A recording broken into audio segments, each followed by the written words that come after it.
Salut à tous et bienvenue sur la chaîne. Aujourd'hui, on plonge, et c'est le cas de le dire, dans le grand bain bleu de Pandora avec Avatar, la voie de l'eau. Alors, attachez vos ceintures, ou plutôt vos maillots de mot de bain, parce que ça va être mouvementé. Vous vous souvenez de Pandora? Ce monde magnifique où tout brille et où même les moustiques doivent coûter une fortune en effets spéciaux. Après le premier film, notre bon vieux Jake Sully a résilié son abonnement Corps Humain Premium pour devenir un Na'vi à temps plein. Il mène une vie de rêve avec Neytiri et leur ribambelle d'enfants. Enfin, une vie paisible, si on oublie le petit détail des humains qui reviennent pour prendre leur revanche, épisode 2. Car oui, les terriens sont de retour. Encore plus énervés, encore plus armés, et toujours aussi incapables de se poser la bonne question. Et si on arrêtait de coloniser des planètes déjà habitées? Leur but? Transformer Pandora en lotissement et mettre la main sur Jake, devenu leur cauchemar bleu préféré. Face à cette menace, Jake fait ce que tout bon père de famille ferait. Il déménage. Mais pas dans la ville d'à côté, non. Il embarque toute sa tribu pour rejoindre le peuple Metcaïna, un clan qui vit au bord de l'océan et qui maîtrise l'art de nager mieux que Michael Phelps sous Red Bull. Là-bas, la famille Sully découvre un tout nouvel univers.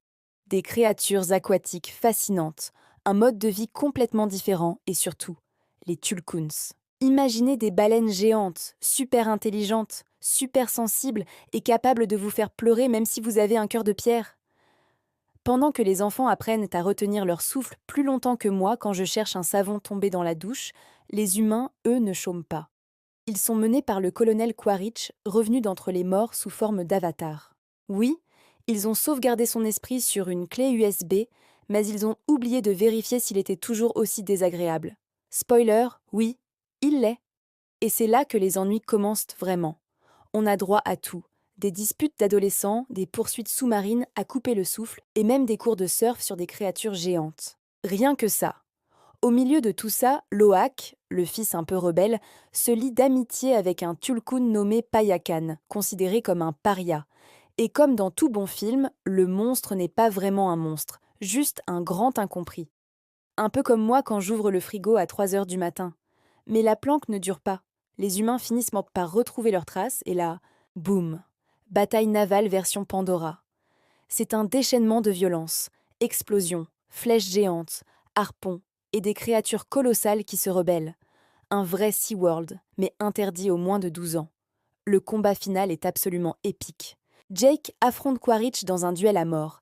Neytiri transforme chaque ennemi en passoire à flèches et les enfants se retrouvent piégés dans un navire en train de couler.